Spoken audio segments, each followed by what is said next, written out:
Vote বিষয় যেই অনিয়মগুলো হয়েছে সারা বাংলাদেশেই তো হয়েছে, এই বিষয়গুলো আমাদের কেন্দ্রীয়ভাবে আমরা ঢাকায় আমাদের জোটগতভাবে আমরা সম্মেলন করব, জাতিকে অবহিত করব। তবে তারপরও কিছু বলতে হয়, সেটা হলো আমাদের পালং জাজিরা আসনে গতকালকে বিশেষ করে বিনোদপুর, এরপর রুদ্রকর, চিচুলিয়া, আঙ্গারিয়া সহ কয়েকটি জায়গায় কয়েকটি কেন্দ্রে আমি নিজে দেখেছি কিছু জাল ভোট পড়েছে এবং আমাদের পুলিং এজেন্টদেরকে মেরে বের করে দিয়েছে। অনেক জায়গায় এজেন্ট ছিলই না এবং আর্মিরাও যেমন 24 রশি একটা কেন্দ্রে জাল ভোটারকে ধরেছে, গ্রেপ্তার করেছে। এভাবে মানে অনেকগুলো কেন্দ্রে ব্যাপক জাল ভোট দিয়ে আমাদের যে নিশ্চিত পরাজয় ছিল এটাকে তারা ছিনিয়ে নিয়েছে। নিশ্চিত বিজয় ছিল তারা ছিনিয়ে নিয়েছে। আপনারা দেখছেন যাতে ভোটের কাস্টিং পরিমাণ হইল 38%, আর পালংয়ে হয়েছে 48%, এবং কোনো কোনো আসন কেন্দ্রে মানে 60-70% হয়েছে, কাস্ট হয়েছে। অর্থাৎ এখানে ব্যাপকভাবে কিছু অনিয়ম, জাল ভোট এগুলো পড়েছে। আমার এজেন্ট থেকে বের করে দেওয়া হয়েছে এবং গত কালকে স্বর্ণঘোষ যে সেন্টার, এখানে আমার এজেন্টকে মাইরা হাসপাতালে পাঠানো হয়েছে। এবং এই যে চিচুলিয়াতে শুভচুনি বাজারে, এখানে আমাদের একজন কর্মীকে ইলেকশনের আগের দিনেই মেরে হাত পা ভেঙে সে এখনো হাসপাতালে আছে। তো সবকিছু মিলিয়ে মানে এই কতগুলো কেন্দ্রে যে অনিয়ম হয়েছে আমি এটা তীব্র নিন্দা করি। এটা আসলে প্রত্যাশা করি নাই যে এই গভর্নমেন্টের আমলে এবারে নির্বাচনে যে এরকম জাল ভোট পড়বে এবং এজেন্টদেরকে বের করে দেওয়া হবে, এটা আমাদের প্রত্যাশা ছিল না। এমনিভাবে অনেকগুলো এজেন্টকে আমার রাতে তারা আসতে পারে নাই, তাদেরকে আমি পুলিশ দিয়ে, আর্মি দিয়ে, ম্যাজিস্ট্রেটদেরকে দিয়ে উদ্ধার করতে হয়েছে।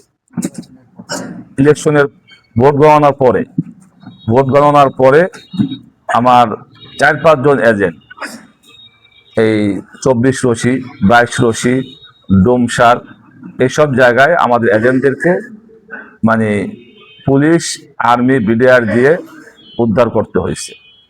তো সবকিছু মিলিয়ে মানে এই ধরনের জাল ভোট, এজেন্টদের বের করে দেওয়া, এজেন্টদের মারধর করা, এই ধরনের আসলে প্রত্যাশা আমাদের ছিল না।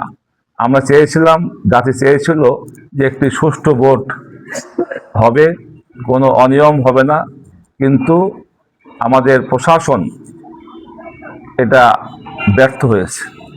প্রশাসন একটি সুষ্ঠু ভোট করতে, নির্বাচন কমিশন ব্যর্থ হয়েছে। কারণ সারা দেশেই তো এটা হয়েছে, এটা আমাদের কেন্দ্রে বলা হবে। আমার আসন যেটা, এখানেও এরকম কিছু অনিয়ম যেটা আমি বললাম এগুলো হয়েছে। আর দ্বিতীয় বিষয় হলো ইলেকশন পরবর্তী যে অবস্থা, আমাদের কর্মীরা আতঙ্কের মধ্যে আছে।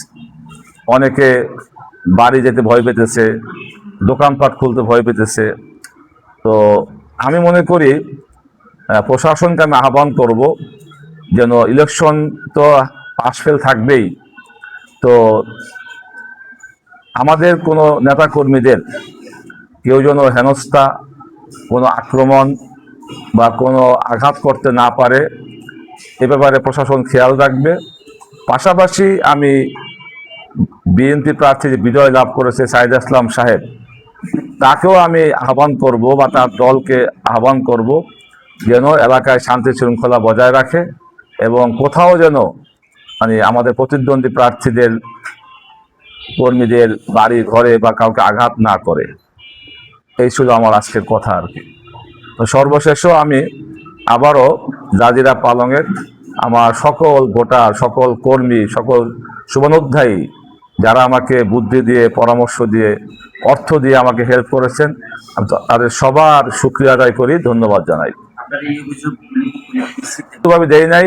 তো গতকালকে আমি যে সকল কেন্দ্রে এগুলো অনিয়ম দেখেছি, আমি তাৎক্ষণিকভাবে ডিসিকে বলছি, ডিসি আর্মি পাঠাইছে, ম্যাজিস্ট্রেট পাঠাইছে, মানে এই এতটুকুই। কিন্তু আসলে বিষয়টা এরকম ছিল যে আর্মি গেলে সব ঠান্ডা, আমি যখন চলে যায় আবার অনিয়ম হয়ে যায়। আমি যখন কোনো কেন্দ্রে ঢুকেছি দেখছি যে ঠিক আছে, আমি যখন বের হয়ে গেছি আবার অনিয়ম শুরু হয়ে গেছে। আমি প্রার্থী তো হুমকির সম্মুখীন না, আমাকে তারা হুমকি দেয়ও নাই, এটা সত্য কথা বলতে হবে। কিন্তু আমার নেতাকর্মীদের মধ্যে অনেককে হুমকি দেওয়া হয়েছে, অনেকে চাপের মুখে আছে। আমি বললাম তো, একজন মানে দোকানদার ব্যবসায়ী, সে দোকানপাট খুলতে ভয় পেতেছে। অর্থাৎ পুরা এলাকার মধ্যে একটা মহড়া বা মিছিল, বিজয় মিছিল বা কিছু টিপ্পনি কাটা বা পরোক্ষ হুমকি দেওয়া, এগুলি কিছু কিছু ঘটতেছে। তা আমি এই জন্যই তো আমি বিএনপির কে আহ্বান করব যে আমরা শান্তি চাই, আমরা শান্তি চাই। যারা তাদেরকে ভোট দিয়েছে তারাও দেশের নাগরিক, আর যারা যারা তারাও দেশের নাগরিক। অতএব আমার আহ্বান থাকবে মানে প্রশাসনের প্রতি এবং বিএনপির বিজয়ী প্রার্থীর প্রতি, যে কোনো ধরনের যেন এলাকায় দাঙ্গা হাঙ্গামা না হয় এবং বিশৃঙ্খলা না হয়, এবং আমার ভোটার নেতাকর্মীদের উপরে আক্রমণ না হয়। আমরা একসাথে থাকতে চাই, যেহেতু আমরা একই এলাকার বাসিন্দা, যেন কোনো ধরনের বিশৃঙ্খলা কেউ না করে, আমি সে আহ্বান করব।